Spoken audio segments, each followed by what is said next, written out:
እናንተን ሳይ በጣም ደስታ ይሰማኛል። ይሄንን ልናገር አልናገር እንዲሁ መደጋገም ይሆን እያልኩኝ ፈርቼ ነበረ። ግን መናገሩ ነው የሚሻለው። በእውነት እናንተን ወጣቶችን በተለይ አብዛኞቻችሁን ስመለከታችሁ ጌታ ኢየሱስ ክርስቶስ ለራሱ አዲስ ትውልድ እያበቀለ እንደሆነ በማየቴ በጣም ደስ ብሎኛል። እግዚአብሔር የተባረከ ይሁን፣ ስሙ ይባረክ። እንዴት መጡ እነዚህ ልጆች? እንዴት መጡ? አልነበሩም። እኛ የዛሬ 50 ዓመት ገደማ ወደ ጌታ ኢየሱስ ክርስቶስ ስንመጣ እነዚህ ልጆች አልነበሩም። ምናልባት መሬትም ላይ አልነበሩም፣ ሆድም ውስጥ አልነበሩም። ያን ጊዜ እንዴት መጡ እያልኩ ስል በቃ ማረካቸው። እኔን የማረከኝ በምንድን ነው የሚማርክ እሱ እያልኩኝ ይህንን አስብ ነበር። እዚህ ቁጭ ብዬ እሱን ነበር ማሰላስለው። ብዙ ሃይማኖቶች፣ ብዙ የሃይማኖት መሪዎች በጦር ይማርካሉ፣ በአጀብ በፖለቲካ ይማርካሉ።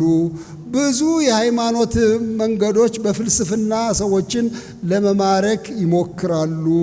አንዳንድ ጊዜ በእምነት አንቀጽ ዝርዝር ለመሳብ ይሞክራሉ ሰዎችን። አንዳንድ ጊዜ ደግሞ በባህል አሳበው ብዙ ሰዎችን ለመማረክ ለማስገባት ይሞክራሉ። ኢየሱስ ክርስቶስ የተጠቀመበት መንገድ ግን በመሞት ነው፣ ራሱን በመስጠት ነው። እግዚአብሔር ይመስገን። እና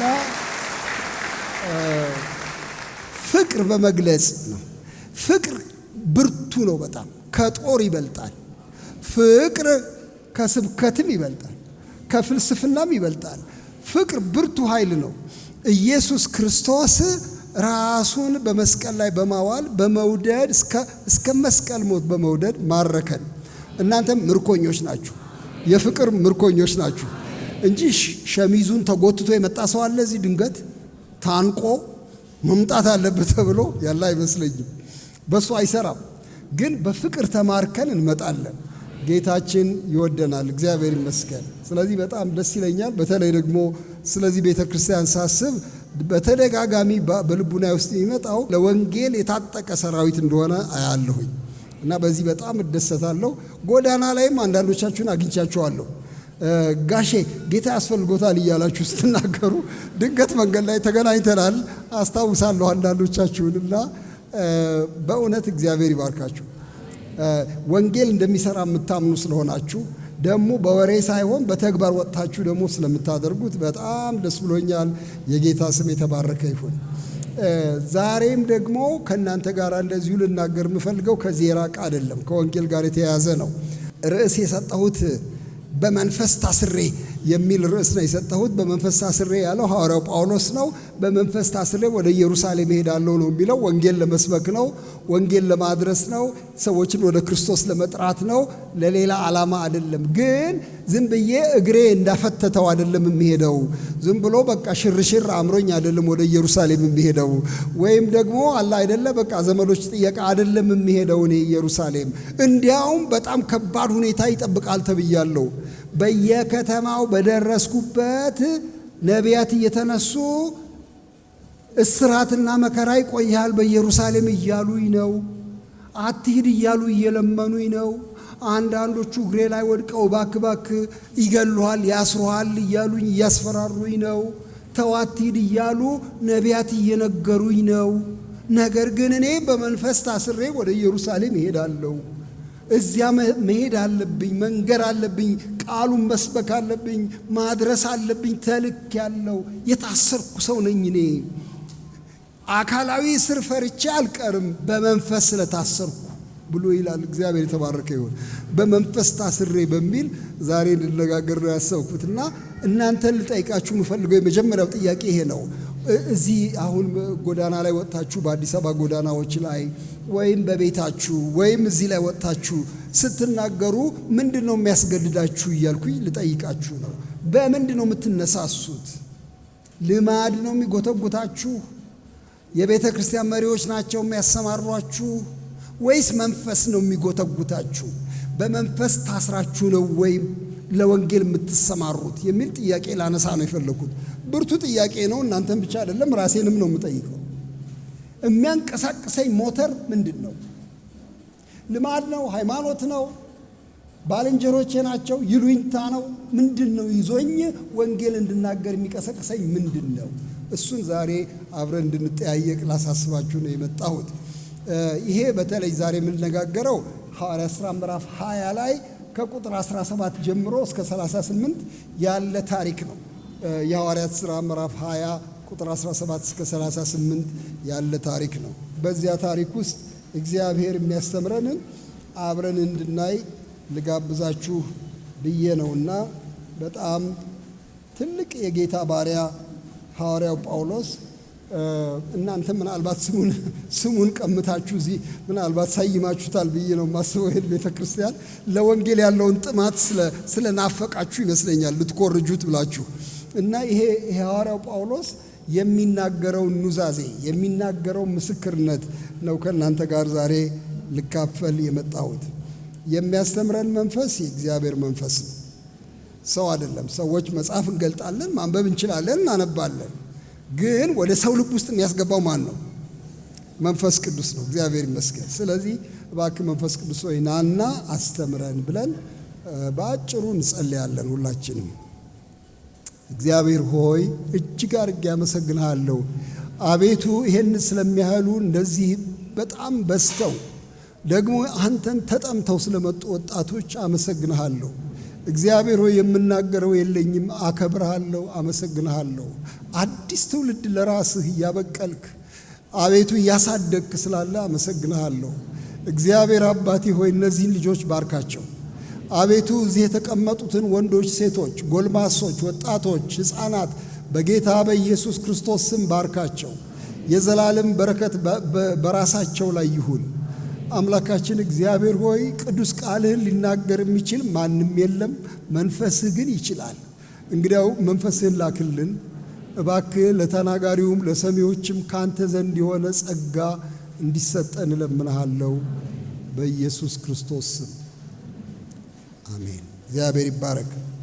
ሐዋርያት ሥራ ምዕራፍ 20 ላይ ትንሽ የታሪኩን መግቢያ ላነሳላችሁ እፈልጋለሁኝ። ይሄ ወንድማችን ሐዋርያው ጳውሎስ በየቦታው እየዞረ ወንጌል የሚሰብክ ሰው ነው። የተልእኮ ሰው ነው። ሚስዮናዊ ነው። ይሄ ሰው በየሄደበት ሲሰብክ ሲያስተምር ተቃውሞ በጣም ብዙ አለበት። ብዙ ሰዎች ይቃወሙታል፣ ይሰድቡታል፣ ያስሩታል፣ ይደበድቡታል። አንዳንድ ጊዜ እንዲያውም የገደሉት መስሏቸው ቀጥቅጠው መሬት ላይ ጎትተው የጣሉት ጊዜ ነበረ። አንዳንድ ቦታ ላይ ምን እንደሚያደርግ እንኳን አያውቅም ነበረ። በእውነት ጎትተው በመስኮት አሾልከው ከቅጥር ውጪ ይወረውሩት ነበረ ለማስመለጥ። በቅርጫት ውስጥ ከተው በመስኮቱ የወረወሩበት ጊዜ ነበር። ይሄ ሰው ለወንጌል የታጠቀ ሰው ነበር በጣም እና አሁን መጨረሻ አካባቢ በሕይወቱ ወደ ማለቂያው አካባቢ ሳይሆን አይቀርም ሄጄ መስበክ አለብኝ የሚል ኃይለኛ ልቡና ውስጥ ኃይለኛ ግፊት እንዳለበት እናውቃለን። ግን በሄደበት ከተማ ሁሉ ወንድሞች ሲሰበሰቡ አብረው ሲጸልዩ ጌታ እንደዚህ ያሳየኛል ይሉታል። ምን ያሳያችኋል ይላል። ቀበቶውን ይወስዱና ይሄ ቀበቶ ያለው ሰው በኢየሩሳሌም ይታሰራል፣ ካህናት አለቆች ይይዙታል፣ አስረው ለሸንጎ ይሰጡታል ይለናል ይላሉ። በቃ ሰምቻለሁ ይላል። ይሄዳል። ደግሞ እንደገና ትንሽ ሄዶ ደግሞ ሌላ ከተማ ሲገባ ጳውሎስ ሆይ የጌታ መንፈስ እንደዚህ ይልሃል፣ ትታሰራለህ፣ ይይዙሃል፣ እባክህ አትሂድ ወደዚያ ቦታ ብለው ይለምኑታል። እባካችሁ ልቤን አታባቡ፣ በየጊዜው ትታሰራለህ እያላችሁ አታስፈራሩኝ። እኔ ለመሞት እንኳን የተዘጋጀሁኝ ለጌታ እንኳን ለመታሰር ብሎ ቁርጥ ያለ ሐሳቡን ይነግራቸዋል። ይህን እየነገረ እየሄደ አንድ ከተማ ደረሰ። እዚያ ከተማ ሲደርስ ሰዎችን ለመንገር ፈለገ። በተለይ ስለ ሸክሙ ስለ ወንጌል ሸክሙ ሊናገር ፈለገና የቤተ ክርስቲያን መሪዎችን አስጠራ። ኤፌሶን የሚባል ከተማ ውስጥ ያሉ እሱ ያገለገለበት ከተማ ነው። ከዚያ መጥተው እዚህ ሚሊጢን የምትባል አንድ ደሴት ላይ እዚያ መጥተው ሊነግራቸው ፈለገ። ሸክሙን ሊያካፍል ፈለገና ሽማግሌዎቹን አስጠራቸው። ጠርተው ካስመጣቸው በኋላ ይሄን ምስክርነቱን የራሱን ምስክርነት ሰጣቸው። ዛሬ እሱን ነው እንድናነብ ምጋብዛችሁ። ሐዋርያት ሥራ ምዕራፍ 20 ቁጥር 17 ላይ ከሚሊጢንም ወደ ኤፌሶን ልኮ የቤተ ክርስቲያንን ሽማግሌዎች አስጠራቸው። ወደ እርሱም በመጡ ጊዜ እንዲህ አላቸው፣ ወደ እስያ ከገባሁበት ከመጀመሪያ ቀን ጀምሮ በትሕትና ሁሉና በእንባ ከአይሁድም ሴራ በደረሰብኝ ፈተና ለጌታ እየተገዛው ዘመኑን ሁሉ ከእናንተ ጋር እንዴት እንደኖርሁ እናንተው ታውቃላችሁ። ወደ እግዚአብሔር ዘንድ ንስሐንና በጌታችን በኢየሱስ ክርስቶስ ማመንን ለአይሁድና ለግሪክ ሰዎች እየመሰከርኩ በጉባኤም በየቤታችሁም አወራሁላችሁና አስተማርኳችሁ እንጂ ከሚጠቅማችሁ ነገር አንዳች ስንኳ አላስቀረሁባችሁ። አሁንም እነሆ እኔ በመንፈስ ታስሬ ወደ ኢየሩሳሌም እሄዳለሁ። በዚያም የሚያገኘኝ ምን እንደሆነ አላውቅም። ነገር ግን መንፈስ ቅዱስ እስራትና መከራ ይቆያል ብሎ በየከተማ ሁሉ ይመሰክርልኛል። ነገር ግን ሩጫዬንና ከጌታ ከኢየሱስ የተቀበልኩትን አገልግሎት እሱም የእግዚአብሔርን ጸጋ ወንጌልን መመስከር ፈጽም ዘንድ ነፍሴን በእኔ ዘንድ እንደማትከብር እንደ ከንቱ ነገር ቆጥራለሁ። አሁንም እነሆ እኔ የእግዚአብሔር መንግሥት እየሰበኩ በመካከላችሁ የዞርኩላችሁ ከእንግዲህ ወዲህ ፊቴን እንዳታዩ አውቃለሁ። ስለዚህ እኔ ከሰው ሁሉ ደም ንጹሕ እንደሆንኩ ዛሬ በዚች ቀን እመሰክርላችኋለሁ። የእግዚአብሔርን ምክር ሁሉ ነግሬያችኋለሁና ምንም አላስቀረሁባችሁ። በገዛ ደሙ የዋጃትን የእግዚአብሔርን ቤተ ክርስቲያን ትጠብቋት ዘንድ መንፈስ ቅዱስ እናንተን ጳጳሳት አድርጎ ለሾመባት ለመንጋው ሁሉና ለራሳችሁ ተጠንቀቁ። ከሄድኩ በኋላ ለመንጋው የማይራሩ ጨካኞች ተኩላዎች እንዲገቡባችሁ ደቀ መዛሙርትንም ወደ ኋላቸው ይስቡ ዘንድ ጠማማ ነገር የሚናገሩ ሰዎች በመካከላችሁ እንደሚነሱ እኔ ያውቃለሁ። ስለዚህ 3 ዓመት ሌሊትና ቀን በእንባ እያንዳንዳችሁን ከመገሰጽ እንዳላቋረጥኩ እያሰባችሁ ትጉ። አሁንም ለእግዚአብሔርና ያንጻችሁ ዘንድ በቅዱሳንም መካከል ርስት ሊሰጣችሁ ዘንድ ለሚችል ለጸጋው ቃል አደራ ሰጥቻችኋለሁ። ከማንም ብር ወይም ወርቅ ወይም ልብስ አልተመኘሁም። እነዚህ እጆቼ በሚያስፈልገኝ ነገር ለእኔና ከኔ ጋር ላሉት እንዳገለገሉ እናንተ ታውቃላችሁ። እንዲሁ እየደከማችሁ ድዌዎችን ልትረዱ እና እሱ ራሱ ከሚቀበል ይልቅ የሚሰጥ ብፁዕ ነው እንዳለ የጌታን የኢየሱስን ቃል ልታስቡ ይገባችሁ ዘንድ በሁሉ አሳየኋችሁ። ይህንንም ብሎ ተንበርክኮ ከሁላቸው ጋር ጸለየ። ሁሉም እጅግ አለቀሱ። ጳውሎስንም አንገቱን አቅፈው ይስሙት ነበር። ይልቁንም ከእንግዲህ ወዲህ ፊቴን አታዩም ስላላቸው ነገር እጅግ አዘኑ። እስከ መርከብም ድረስ ሸኙት ይላል። በጣም ልብ የሚነካ ታሪክ እንደሆነ ሁላችን እናያለን። እኔ እንዲያው እንድንመለከት የምፈልገው 4 ነገሮች ነው። ስለ ወንጌል ነው የመሰከረው። በምስክርነት መልክ አድርጎ ነው የተናገረው ሐዋርያ ጳውሎስ። ምንድናቸው እነዚህ ነገሮች የሚለውን ትንሽ እንድናይ እፈልጋለሁ። መጀመሪያ ነገር ወንጌል ምንድነው? እንደ ጳውሎስ የገባው ወንጌል ምን አይነት ወንጌል ነው? ስለሱ ትንሽ እንድንመለከት እፈልጋለሁ። ከዚያ ቀጥሎ ደግሞ ወንጌል የሚነገርበት መንገዱ ደግሞ ምንድነው? እንዴት ነው ወንጌል ወደ ሰው የሚቀርበው? የምስራቹ እንዴት ነው የሚሰበከው? እንዴት ነው የምንመሰክረው የሚለውን ደግሞ በአጭሩ ደግሞ እናያለን። ከዚያ በኋላ የሐዋርያው ጳውሎስ አስተሳሰብና ሸክም ምንድነው የሚለውን እናያለን።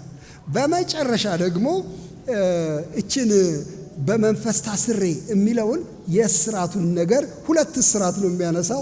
የሁለቱን እስራት ታሪክ አብረን እንድንመለከት እፈልጋለሁና እነዚህን 4 ነገሮች አብረን ከእናንተ ጋር ልንማር ነው ዛሬ የመጣሁት ወደ እናንተና እግዚአብሔር እንደሚረዳን በጣም አምናለሁ። እግዚአብሔር ይባርካችሁ። ግንባራችሁን ሳይ በቃ ለመማር የተዘጋጀ መንፈስ እንዳለ አያለሁኝ። የእግዚአብሔር ጸጋ ይረዳናል። እግዚአብሔር ይባረክ። ወንጌል ምንድነው የሚል ጥያቄ መጀመሪያ ላነሳ እፈልጋለሁ። ምንድነው ወንጌል የሚባለው? ወንጌል ማለት ለምሳሌ ወጥቼ እኔ እናንተ እንደዚህ ታረጋላችሁ ማለት አይደለም። አንዳንድ ሰዎች እንደሱ ያደርጋሉ። ወንጌል ማለት በቃ አለ አይደለ እኛ ክለብ ውስጥ ግባ ማለት ነው ብለን እናስባለን። እኛ ክበብ አለን፣ ቸርች የሚባል ክበብ አለን። ደስ ይላል። መዝሙር አለ ብትፈልግ፣ ስብከት አለ ብትፈልግ፣ አንዳንድ ቀን ድራማ እናሳያለን ከፈለግ። በጣም ደስ ይላል። ደስ የሚሉ ሰዎች አሉ። እኛ ማህበር ውስጥ ግባ የሚል ጥሪ ነው ወይ ወንጌል እያልኩ ጠይቃለሁ። ልክ ነው። ማህበር አለን እዚህ። በእውነት የክርስቶስ ቤተሰብ አለ እዚህ። መዝሙር አለ፣ አምልኮ አለ፣ ጸሎት አለ፣ ቅዳሴ አለ፣ ብዙ ነገር አለ እዚህ። ቃሉ አለ። ግን የምንጠራው ወደ ማህበሩ አይደለም። መጀመሪያ የወንጌል ጥሪ ወደዚህ ክለብ አይደለም የምንጠራው። ኤክስ ማድረግ አለብን። ወንጌል እሱ አይደለም ከቶውኑ። በፍጹም ይሄ አይደለም። መልካም ነው መሰብሰባችን፣ ግን ሰዎች ይሄን አዳራሽ እንዲሞሉ አይደለም የምንጠራቸው። አዳራሽ የመሙላት አባዜ የለብንም፣ ምንም የለብንም። ማንም ሰው አዳራሽ ሊሞላ ይችላል። የፈለገውን ነገር አድርጎ ዳንኪራም ፈጥሮ ሊሞላ ይችላል። እኛ አዳራሽ የመሙላት ጥሪ አይደለም ያለብን፣ ወንጌልም እሱ አይደለም። ሁለተኛ ያይደለውን ነው የምነግራችሁ። አንዳንድ ሰዎች ደግሞ ምን ያስባሉ? አላ አይደለ እኔ በቃ ልንገርህ ወንጌል ማለት አንተ አሁን አላ አይደለ ሰላም የለህም አይደል? ሰላም የለህም። ምክንያቱም ታጤሳለህ፣ ትጠጣለህ፣ ጫት ትቅማለህ፣ በቃ በየዳንኪራው ቤት ትጨፍራለህ፣ ግን ሰላም የለህም አይደል? በቃ ይሄንን የሚያስተውህን ነገር በቃ ይሄንን ሲጋራ የሚያስተውህን፣ ጫት የሚያስተውህን ይሄንን በቃ አላ አይደለ ገንዘብን የሚያባክነው ነገር ለማስቆም በቃ እሱን ነው የምነግርህ። ልክ ነው። ወንጌል የገባው ሰው ከሱስ ይላቀቃል። እግዚአብሔር የተባረከ ይሁን። ሰላምን ያገኛል በልቡ። ግን የወንጌል ስብከት ሰውየው ገንዘቡ ኪስ ውስጥ እንዲቀመጥለት አይደለም። የወንጌል ስብከት ሰው ከሱስ እንዲጸዳ ብቻ አይደለም። ይሄ አንድ ውጤት ነው እንጂ ወንጌል አይደለም። እሺ ወንጌል ታዲያ ምንድነው? ቆይ እኔ የምልህ አሁን ምንድነው አንተ የምትለኝ? እዚህ ማህበር ውስጥ ግቡ ካልሆነ፣ ከነዚህ ሱሶች ትረፉ ካልሆነ እንግዲህ ወንጌል ምንድነው? አይ ሃይማኖት በአገር ሞልቷል። ስንትና ስንት ሃይማኖት አለ። ያው የምታውቀው ወደ 1000 ሃይማኖት ገደማ በዓለም ውስጥ ሳይኖር አይቀርም። እና ሁሎችም ሃይማኖቶች አይረቡም። አንተ የሚሻልህ ይሄኛው ሃይማኖት ነው። አሁን በጣም ፋሽነብል ስለሆነ ወደኛ ሃይማኖት ና።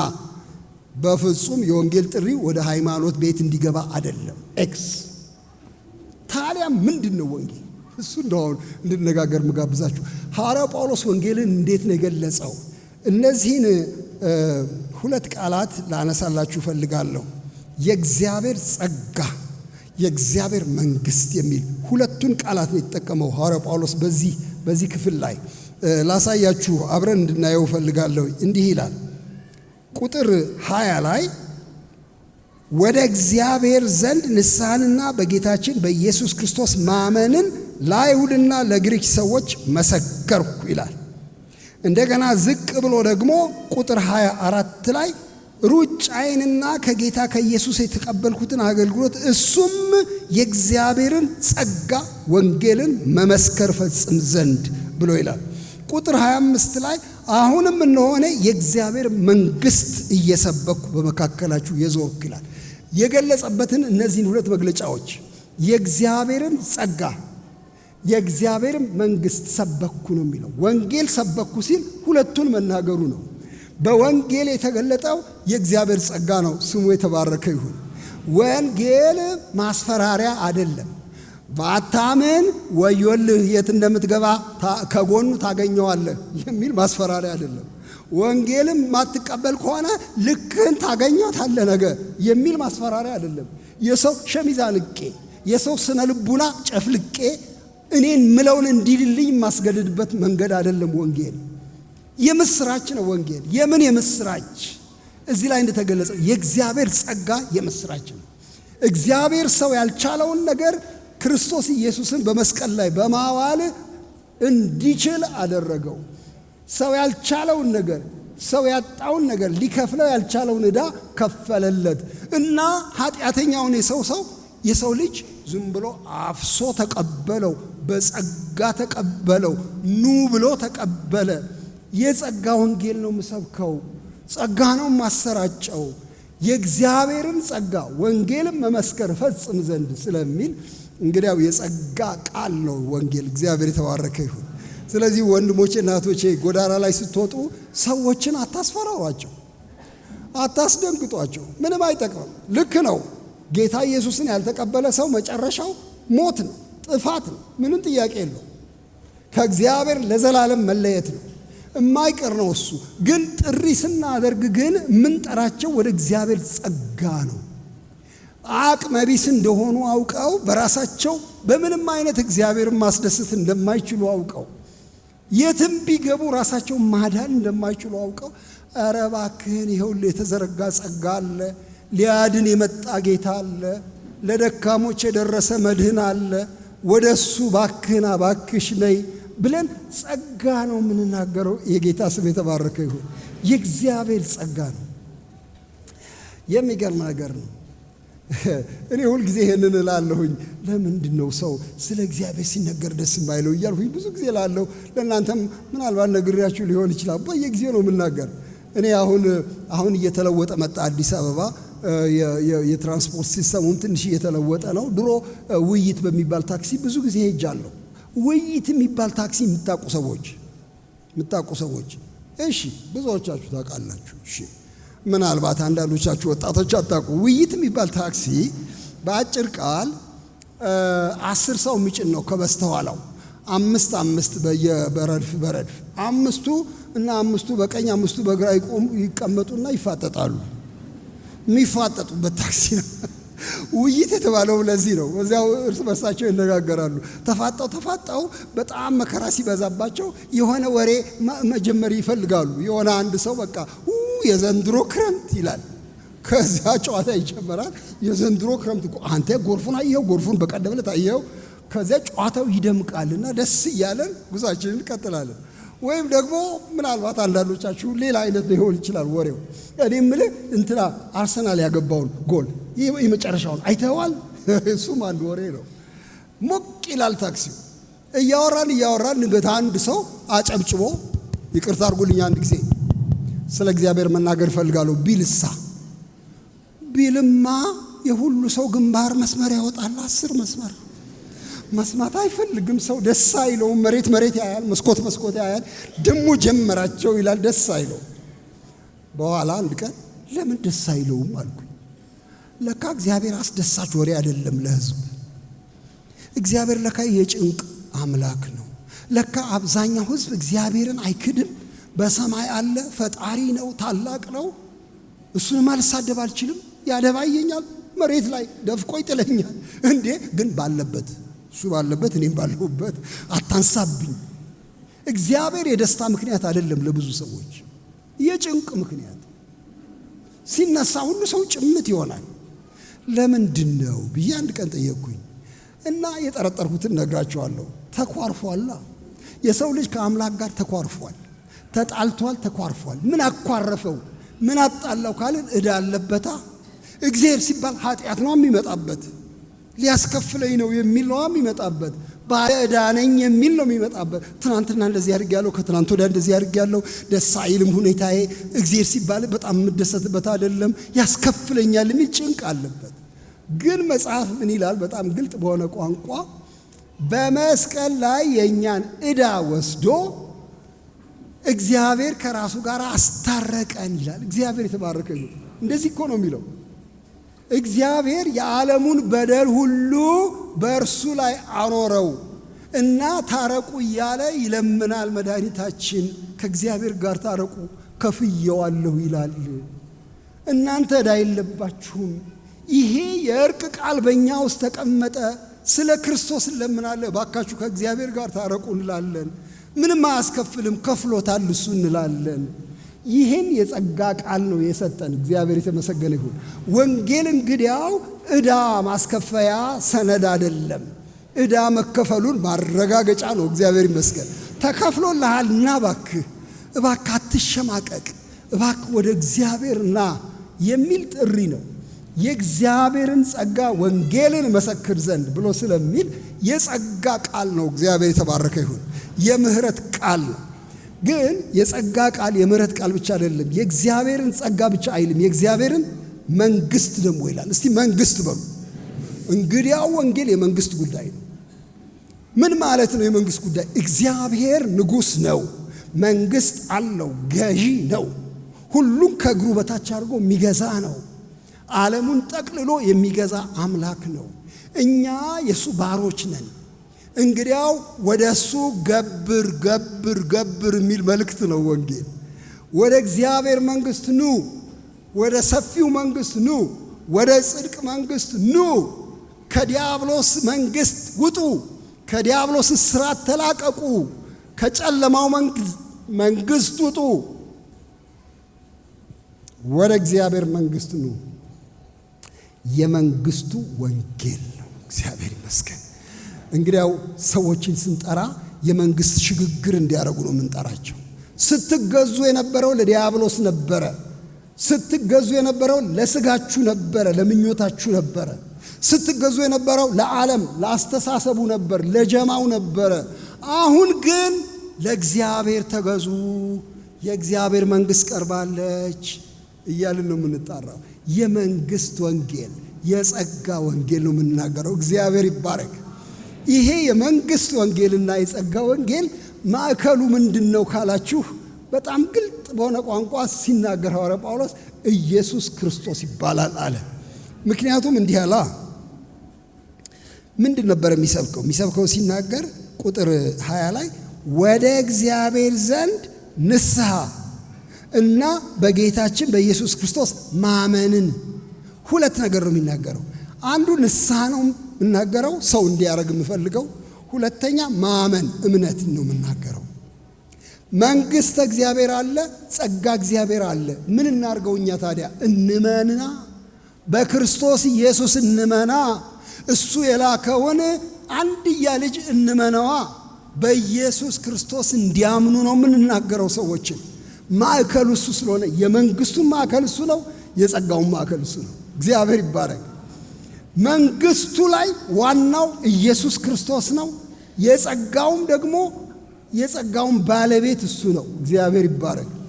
እንግዲያው ኢየሱስ ክርስቶስን በማመን መዳን የሚገኝበትን እንሰብካለን። ግን ልብ ብላችሁ ስሙ። በክርስቶስ ማመን ብቻ አይልም፣ ወደ እግዚአብሔር ዘንድ ንስሐ ደግሞ ይላል። እንግዲያው የወንጌል ቃል ንስሐን የሚናገር ነው ማለት ነው። ሰዎች ከነበሩበት የተበላሸ ኑሮ ወደ አዲስ ኑሮ እንዲሻገሩ የሚጋብዝ ነው ማለት ነው። ንስሐ ማለት እሱ ነው። ንስሐ ማለት ይኸው አሁን እናንተ እየተመለከታችሁኝ ነው። ንስሐ ማለት ይኸው አሁን ተመልከቱኝ። ፊት ለፊት ለአንዳንዶቻችሁ እታያለሁ፣ አንዳንዶች ማታዩ ደግሞ መቼም በቃል አስረዳለሁ። አሁን ወደፊት እየተራመድኩ ነው። ዙር ስባል ቀኝ ኋላ ዞርና እንደገና ወደ ኋላ ደግሞ እገሰግሳለሁ። ንስሐ ማለት መዞር ነው። ንስሐ ማለት መንገድ መቀየር ነው። ንስሐ ማለት የድርጊት ያስተሳሰብ ለውጥ ነው።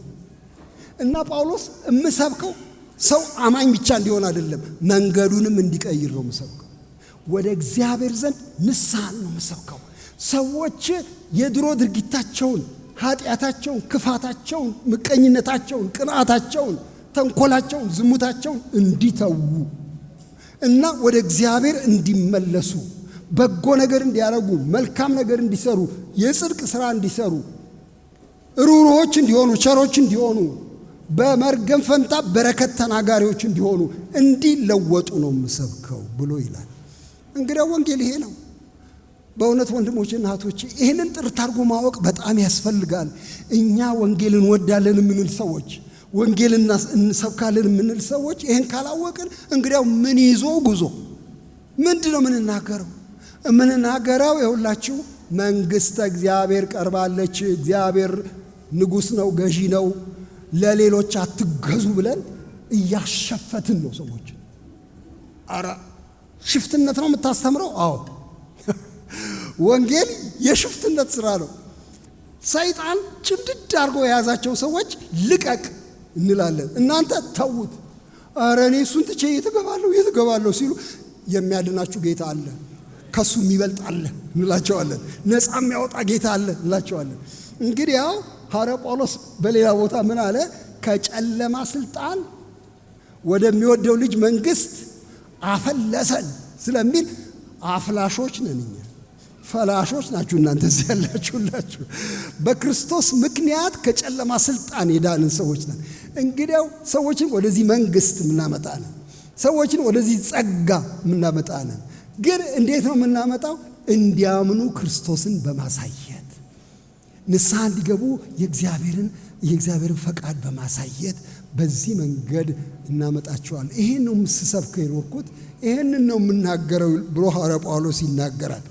ይሄንን እንድንሰብክ ተጠርተናል። ግን አሁን ጥያቄ አለ።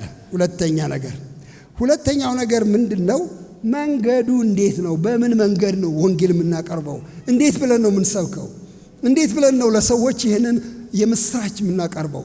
ስለሱ ትንሽ መናገር ፈልጋለሁ። ሶስት ነገሮችን ላነሳ ፈልጋለሁ። አንደኛ በቃል እንነግራቸዋለን። ምንም ጥያቄ የለም። በቃል የወንጌል ቃል ሄደን አሁን እናንተ እንደምትሰብኩት ትንሽ ወረቀት ይዘን የወንጌል መልእክት እንነግራለን። በጌታ በኢየሱስ እመኑ፣ የእግዚአብሔር መንግሥት ቀርባለች፣ ሰዎች ሆይ ከኃጢአታችሁ የሚያድናችሁ ክርስቶስ በመስቀል ላይ ሞተዋል ብለን በቃል እናገራለን። ግን በቃል ብቻ አይደለም። ሐዋርያው ጳውሎስ ኑሮዬም ይናገራል፣ የምናገረው በምግባሬም ጭምር ነው፣ ቃል ብቻ አይደለም። እንዲያውም ምናልባት እኔ የምሰራው ስራ ከምናገረው ቃል ብርቱ ሳይሆን አይቀርም። ሰዎች ማየት ይፈልጋሉ ይህንን ህይወት። በንግግር ብቻ በምላስ ብቻ አይደለም፣ በማየት ነው የሚመጡት ሰዎች። ከኔ ምን ያያሉ? ምን አሳያቸዋለሁ? ይህንን ሐዋርያ ጳውሎስ ይወላችሁ እንዲህ ብሎ ይናገራል። ከቁጥር 19 ጀምሮ ላንብብላችሁ። ወደ እስያ ከገባሁበት ከመጀመሪያ ቀን ጀምሮ ላውድ ስፒከር ይዤ ስለፍፍ ታስታውሳላችሁ አይልም። እንደዚህ አይልም። ያው አይልም የማይለውን ነው የተናገርኩት። ወደ እስያ ከገባሁበት ከመጀመሪያ ቀን ጀምሮ በትህትና ሁሉ በእንባ ከአይሁድም ሴራ በደረሰብኝ ፈተና ለጌታ የተገዛው ዘመኑን ሁሉ ከእናንተ ጋር እንዴት እንደኖርሁት እናንተ ታውቃላችሁ። ለካ ይሄ የወንጌል አድራሹ ህይወት ነው። እኔ የምታውቁኝ በተናጋሪነት ብቻ ከሆነ ግማሽ እውቀት ነው። ኑሮዬን ታውቁታላችሁ። እንዴት እንደኖርኩ በመካከላችሁ ታውቃላችሁ። በምን አይነት ኑሮ ኖረ? በትህትና፣ ያውም ብዙ ስደት፣ ብዙ ሴራ እየተደረገብኝ ለእግዚአብሔር እየተገዛው እግዚአብሔርን በማክበር እንደኖርኩ እናንተ ምስክሮች ናችሁ። በኋላ ዝቅ ብሎ እንዲያውም በጣም የሚገርም ነገር ይናገራል። ምን ይላል? ከእናንተ ብር ወይም ወርቅ ከማንም አልተመኘሁም። ከማንም ብር ለምኜ አውቃለሁ ካንተ? ወርቅ ወስጄ አውቃለሁ ካንቺ? ምን ወስጃለሁ? አምጡ አምጡ ብያለሁ? ኪሴን ለመሙላት ነበር የምዞረው? ኧረ አይደለም። እንደዚህ አይነት ስግብግብነት የለብኝም። ይልቁን እነዚህ እጆቼ እየሰሩ ድንኳን ሰፊ ነበረ ታውቃላችሁ። ሐዋርያው ጳውሎስ እየሰራው ለራሴ እንጀራዬን ለመብላት ብቻ ሳይሆን ለሌላቸው ለማካፈልም ዝግጁ ነበርኩኝ። ይሄን ኑሮዬን አይታችኋል። አሳየኋችሁ ነው የሚለው። ነገርኳችሁ ነው። አሁን የኛ ዋና ነገር ነገርኳችሁ ነው። አሳየኋችሁ ይላል። ማሳየት የሚጠይቅ ነገር ነው ወንጌል። ወንድሞችና እህቶቼ መናገር ብቻ ሳይሆን ማሳየት። ምንድነው የሚታየው? በህይወታችን ትህትናው ይታያል ወይ? በህይወታችን ለእግዚአብሔር መገዛት ይታያል ወይ? ፈሪሃ እግዚአብሔር ይታያል ወይ? በህይወታችን በጎ ማድረግ ይታያል ወይ? ፍቅር ይታያል ወይ? ርህራሄ ይታያል ወይ? ሰዎችን ለመርዳት የተሰናዳ መንፈስ ይታያል ወይ? አሳየኋችሁ ነው የሚለው። በሁሉ አሳየኋችሁ። እንግዲህ ወንድሞቼና እህቶቼ ወንጌል ሰባኪዎች ስግብግቦች እንዲሆኑ አልተጠሩም። ቸሮች እንዲሆኑ ተጠርቷል። ወንጌል ሰባኪዎች ትዕቢተኞች እንዲሆኑ አልተጠሩም። ተሳዳቢዎች እንዲሆኑ አልተጠሩም። ትሁታን እንዲሆኑ ተጠርተዋል። ይኸውላችሁ እንዲያውም ጴጥሮስ የሚናገረውን እሱን ትንሽ ባነሳላችሁ አልጠራም። ጴጥሮስ ስለዚህ ጉዳይ ሲናገር አንደኛ ጴጥሮስ ምዕራፍ 3 ላይ የሚለውን ትንሽ ነገር ባነሳ እፈልጋለሁ። አንደኛ ጴጥሮስ 3 ላይ ወንጌልን ስለሚሰብኩ ሰዎች ሲናገር ለሁላችንም የሰጠን በጣም አስገራሚ ምክር አለ።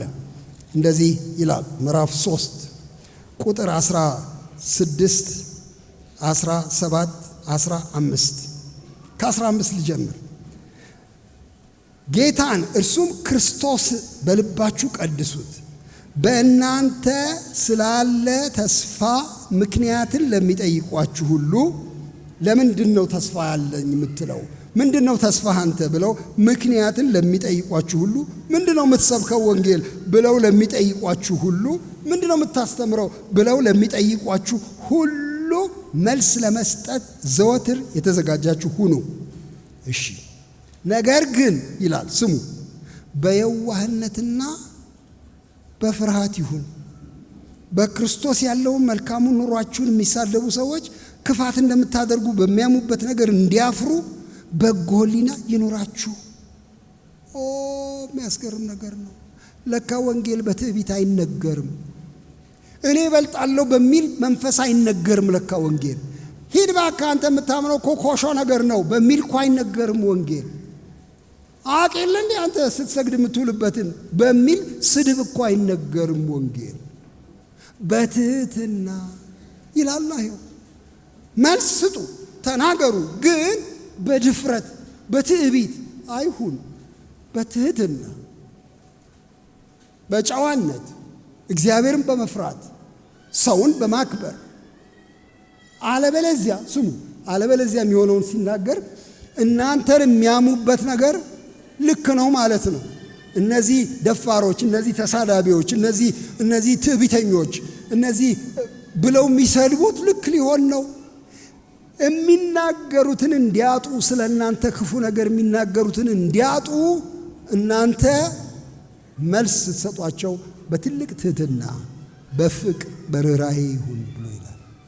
ወገኖቼ ለምንድን ነው ይህን አጥብቄ የምናገረው? ያው የምታውቁት ነው። አሁን ብዙ ቦታ ላይ የፉክክር መንፈስ አለ።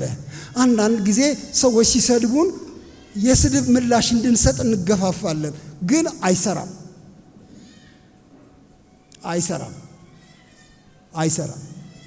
ስድብን በስድብ ከመለሳችሁ አይሰራም። ወንጌል የሚሰራው በፍቅር ብቻ ነው። ይህንን ከኔ ጋር በትህትና ጠይቃቸዋለሁ እንድትሉ፣ ወንጌል የሚሰራው በሉ በፍቅር ብቻ ነው። አሜን። ይኸውላችሁ ወንጌል የሚሰራው በፍቅር ነው። በስድብ አይደለም፣ በትዕቢት አይደለም፣ በማስፈራራት አይደለም፣ በፍቅር ነው፣ በትህትና ነው። ይኸው በትህትና ንገሯቸው። መልስ ለመስጠት የተዘጋጃችሁ ሁኑ። ሁልጊዜ ግን በትህትና እና በፍርሃት ይኑሩ። በክርስቶስ ያለው መልካሙ ኑሯችሁን የሚሳደቡ ሰዎች ክፉ እንደምታደርጉ በሚያሙበት ነገር እንዲያፍሩ በጎ ሕሊና ይኑራችሁ። እንግዲያው ወንጌል ስንናገር እንደዚህ ባለ መንፈስ እንድናገር እግዚአብሔር ይርዳን በእውነት። አለበለዚያ እናበላሻለን፣ እናጠፋለን፣ የእግዚአብሔርን መንግሥት እናራክሳለን። ግን አሁን ቀጥሎ ያለውን ነገር ላነሳላችሁ እፈልጋለሁ። መንገዱ ይሄ የትህትና መንገድ፣ የመልካም ኑሮ መንገድ፣ የርኅራኄ መንገድ፣ የቸርነት መንገድ ብቻ ሳይሆን ይሄ ወንጌል የምንናገረው በሁሉ ቦታ ነው። በሁሉ ቦታ። ምክንያቱም ምን ይላል ሐዋርያው ጳውሎስ ቅድም ያነበብነው ላይ በጉባኤ በቤታችሁም አወራሁላችሁ፣ ሰበኩኝ፣ ተናገርኳችሁ እንጂ ምንም አላስቀረሁባችሁም ስለሚል ወንጌል መናገሪያ ቦታ የት ነው? ሁሉ ቦታ ነው። እግዚአብሔር ይባረክ። የት ነው ወንጌል የምናገረው? አደባባይ ላይ? አዎ።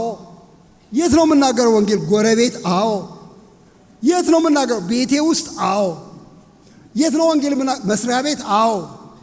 ትምህርት ቤት? አዎ። ሆስፒታል ውስጥ? አዎ። በሁሉ ቦታ እግዚአብሔር እድል በሚሰጠን ስፍራ ሁሉ ወንጌል ተናጋሪዎች ነን። የግድ መጽሐፍ ቅዱስ ላንይዝ እንችል ይሆናል ምናልባት፣ ወይም የወንጌል ትራክት ላንይዝ እንችል ይሆናል። ግን ሕይወታችን ሙሉ ወንጌል ተናጋሪ ነው። ቃላችንም ወንጌል ተናጋሪ ነው። እግዚአብሔር የተመሰገነ ይሁን። በጉባኤ በቤታችሁ ስለሚል ሐዋርያ ጳውሎስ ሁሉ ቦታ ወንጌል ይነገርበታል። እንዲያውም ማበረታታው አሁን በቅርብ ጊዜ ከአንድ ሚኒስትሪ ጋር አብረን እያወራን ነበር። እነሱ ወንጌል ሰባኪዎች ናቸው። እንዴት ነው የምትሰብኩት ወንጌል ብዬ ስላቸው፣ እኛ ወንጌል የምንሰብከው በስራ ቦታ ነው እና ሚስዮናዊውን የምንልከው ገበሬ ሆኖ እንዲያገለግል ነው። ሄዶ ገጠር ውስጥ ወይም ሱቅ ከፍቶ ሸቀጡን እንዲሸጥ፣ ሸቀጥ እየሸጠ ግን የእግዚአብሔር መንግሥት ይሰብካል። ወታደር እንዲሆን ወታደር ሆኖ ግን በወታደሮች መካከል የእግዚአብሔር መንግሥት ያስፋፋል። ተማሪ ሆኖ ግን በትምህርት ቤት ውስጥ ይሄንን ስራ ይሰራል። የምንልካቸው ሚስዮናውያን ግማሾቹ ሐኪሞች ናቸው፣ ነርሶች ናቸው፣ ጠበቆች ናቸው፣ ግማሾቹ አናጢዎች ናቸው፣ ግንበኞች ናቸው። በሄዱበት ስፍራ ሁሉ ወንጌል ተሸክመው ነው የሚዞሩት እንጂ የግድ አደባባይ ጠብቀው አይደለም። ሁል ቀን በሁሉ ቦታ ወንጌል ይሰበካል። እግዚአብሔር ይመስገን። የጳውሎስ ምሳሌነት እሱ ነው እዚህ የሚያሳየው።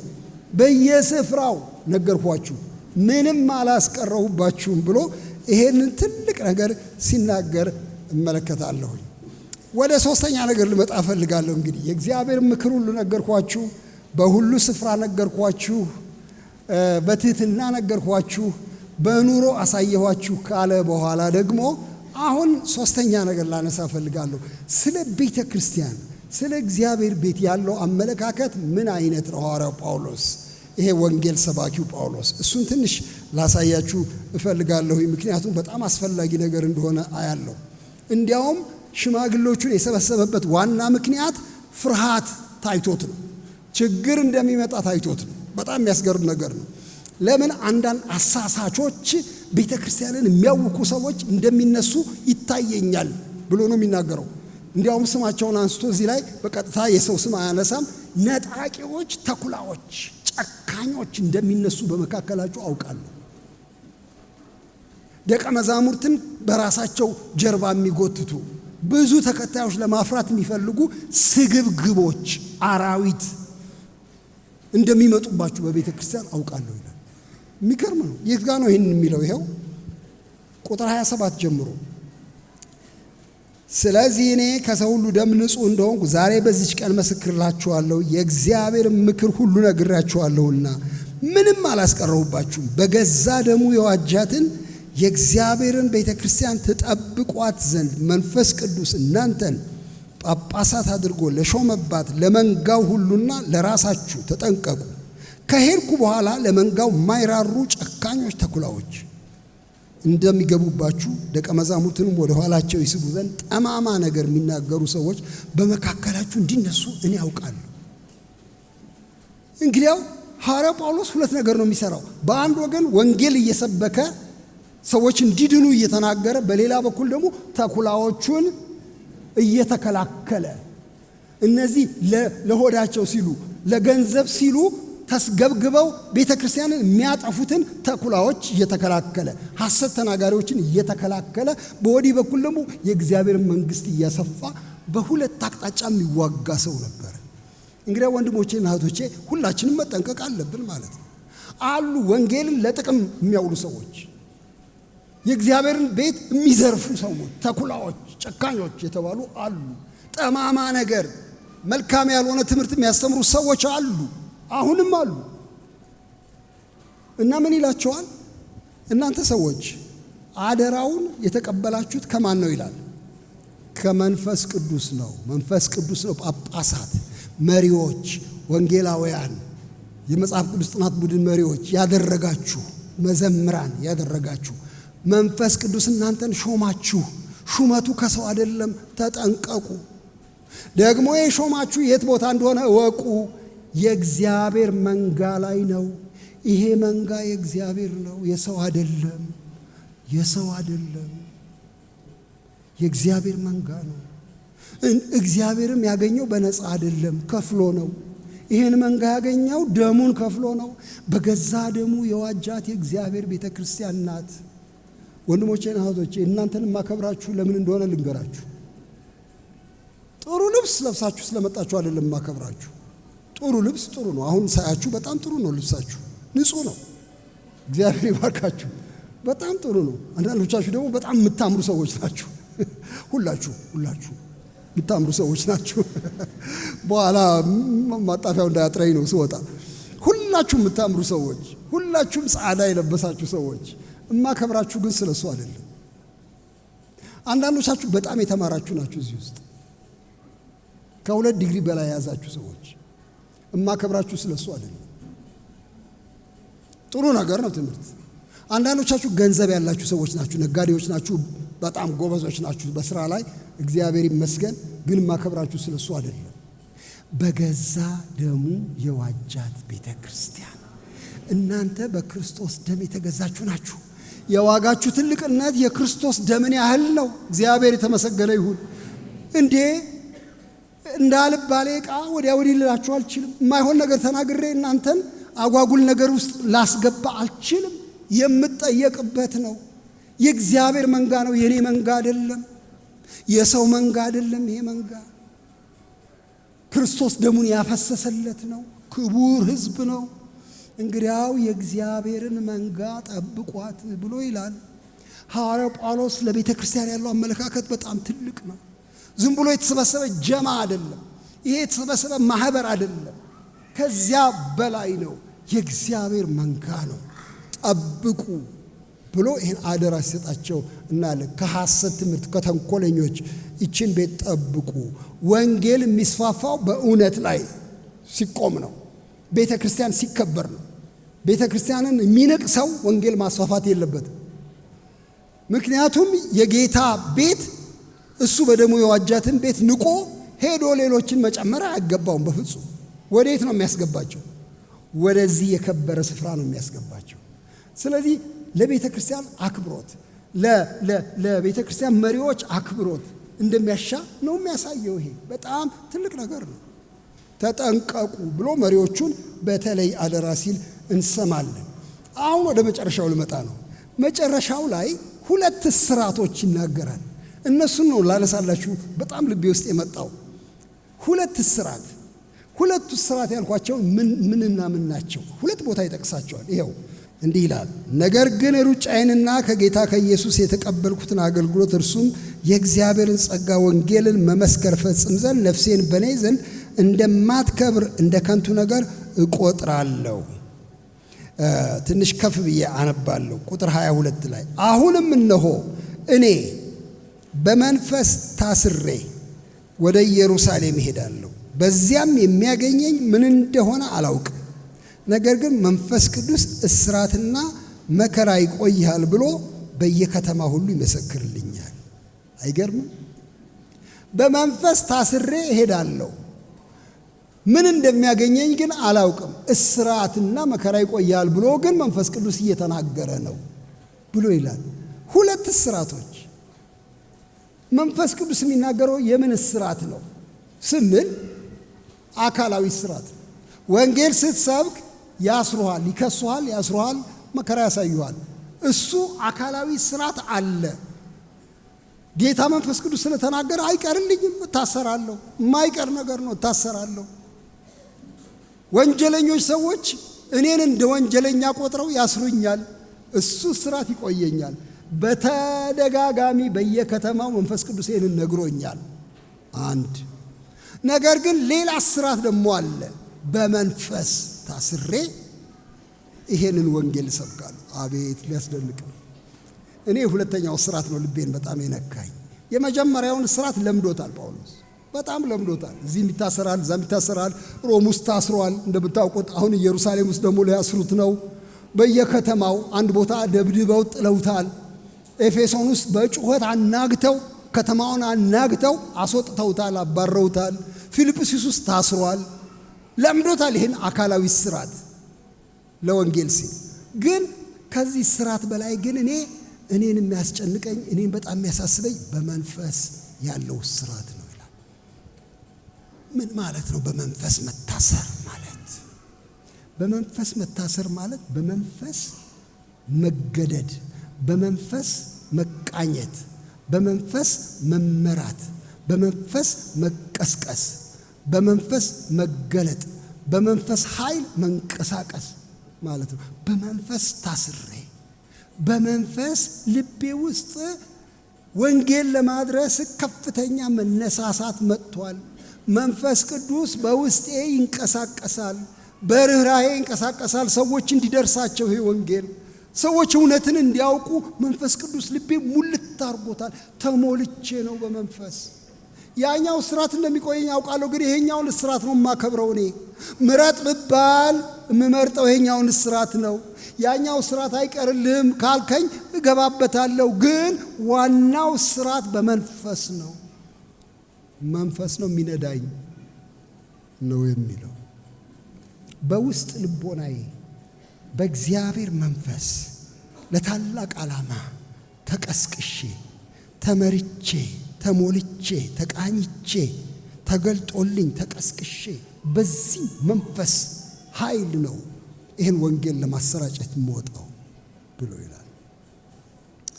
በኋላ ገረመኝ እኔ። ምክንያቱም አብዛኛውን ጊዜ ይሉኝታ ፈርቼ፣ አብዛኛውን ጊዜ ስራዬ ስለሆነ ለምዶብኝ፣ በቡድን አጀብ ውስጥ ተከብቤ ስለማደርገው እንደ ጳውሎስ በመንፈስ ታስሬ እንዳረገው ናፈቅኩኝ። እኔ ለራሴ ብቻ አይደለም ለእናንተም ይሄን ማለት ፈልጋለሁ። መንፈስ ቅዱስ የወንጌል ዋና ሞተር ነው። ምክንያቱም የእግዚአብሔርን ልብ ስለሚያውቅ፣ የእግዚአብሔርን የርኅራኄ ልብ ስለሚያውቅ ሰዎች እንዲድኑ ይፈልጋል። እንዲድኑ ደግሞ መልአኩ ገብርኤልን አይልከውም። አዲስ ኪዳን ሳነበው አይልከውም። ገብርኤልን የሚልከው ምናልባት ሰዎች ከመከራ እንዲያመልጡ ሊጠብቃቸው ሊሆን ይችላል። ሚካኤልን የሚልከው ምናልባት ዲያብሎስ እንዳያጠቃቸው ሊከላከልላቸው ሊሆን ይችላል። ወንጌል ለመስበክ ግን የምንላከው እኛ ነን። ይህን ልብ በሉ፣ እኛን ነው የሚልከው። እና መንፈስ ቅዱስ እንዴት አድርጎ ይላከን? ካልቀሰቀሰን፣ ልባችን ውስጥ ካልገባ እንዴት ነው ለሰው ርኅራኄ የሚመጣው? በእውነት ግዴታ አድርጌ ከቆጠርኩት በቃ ትቀበይ እንደሆነ ተቀበይ ጌታን ይሻልሻል፣ ካልተቀበልሽ ግን ያው እንደፈለግሽው ብል የሚያድን ንግግር አይደለም። መንፈስ ግን ሲነካኝ የኔ እህት እላለሁ፣ ጌታ ይወድሻል በጣም እላለሁ። ስትሰድበኝም እታገስና ኧረ እባክሽን ለአንቺ ብዬ ነው እላለሁ። መንፈስ ቅዱስ እንደዚህ ይልሻል እላለሁ። ሊያድንሽ የፈለገ አምላክ አለ እላለሁ።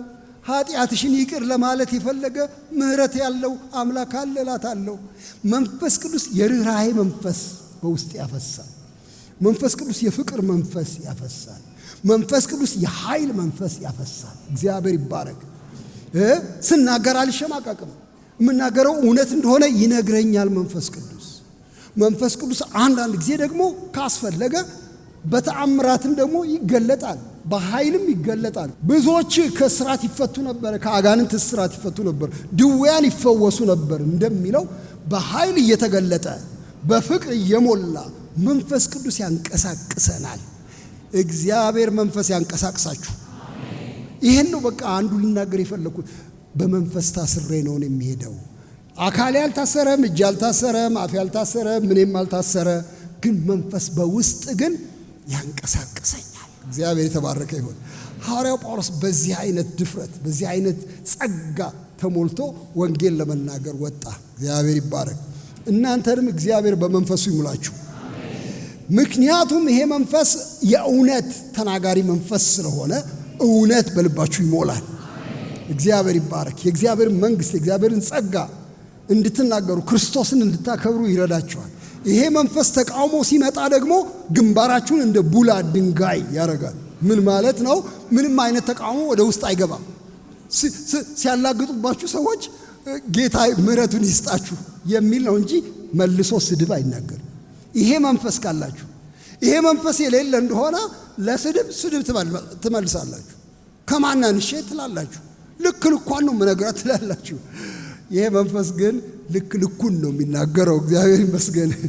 የእግዚአብሔርን እውነት ነው የሚናገረው። እንግዲያ በመንፈስ እንድንታሰር እግዚአብሔር ይርዳል። ጸጋውን ሁሉ ያብዛልን። በእውነት ወንጌል እውነት ለመናገር ወረቀቴ ላይ ጻፍኩኝ በኋላ ወንጌል ይታሰሩለታል እንጂ አያሳስሩትም ወይም አያሳስሩበትም። ሰዎችን በወንጌል አታሳስሩም ስለ ወንጌል ትታሰሩ ካልሆነ በስተቀር። ወንጌል በውስጥ መንፈስም ያስረናል፣ በውጭም እንኳን አንዳንድ ጊዜ ለእስራትም ሊያጋልጠን ይችላል። ግን ይሄ በመንፈስ ቅዱስ ታስሮ መንቀሳቀስ ትልቅ ነገር ነው። አንድ ብቻ ተናግሬ ልጨርስ። የምናገረው ምን ይላል? የእግዚአብሔርን ጸጋ ወንጌል መመስከር እፈጽም ዘንድ ነፍሴ በኔ ዘንድ እንደማትከብር ነገር እቆጥራለሁ ይላል ጳውሎስ። የሚያስገርም ነገር ነው። ሁለት ነገር ጠረጴዛው ላይ ያስቀምጥና ሁለት ነገር ያስቀምጣል። የኔ ነፍስ ሕይወቴ በአንድ ወገን፣ ሁለት ነገር እያስቀመጠ ነው የሚያወዳድረው ሐዋርያው ጳውሎስ። ደግሞ እዚህ ጋር ይመጣና ወንጌልም መመስከር፣ የእግዚአብሔርን ጸጋ የእግዚአብሔር መንግሥት መመስከር የኔ ነፍስ ይልና ሁለቱን አስቀምጦ ምረጥ ብባል ምመርጠውን ልንገራችሁ። ነፍሴን አልመርጣትም። እንዴት ነው የማትመርጠው? ነፍስን መኖር እንዴት ነው የማትፈልግ? እንደ ከንቱ ነገር ነው የምቆጥረው። ነፍሴን እንደ ከንቱ ነገር እቆጥራለሁ። የእግዚአብሔርን ጸጋ ወንጌልን መመስከር ፈጽም ዘንድ ነፍሴን በእኔ ዘንድ እንደማትከብር ነገር ከሕይወት ይበልጣል ማለት ነው ወንጌል መናገር። አይገርምም? ከሕይወት ይበልጣል፣ ከነፍስ ይበልጣል። ሐዋርያው ጳውሎስ ለሱ ነፍሱ ወንጌል መናገር ነው። የክርስቶስን ጸጋ ለሰው ማብሰር ነው። እግዚአብሔር የተባረከ ይሁን። ለእናንተ ትልቅ ነገር ምንድን ነው ልጠይቃችሁ እፈልጋለሁ። ምንድን ነው? ከነፍሳችሁ ይበልጣል ይሄ ጉዳይ? ወይስ እሱን እስካልነካ ብቻ ነው የምትንቀሳቀሱት? እግዚአብሔር የወንጌልን ሸክም በላያችን ላይ ያድርግ፣ ጸጋውንም ይጨምርልን።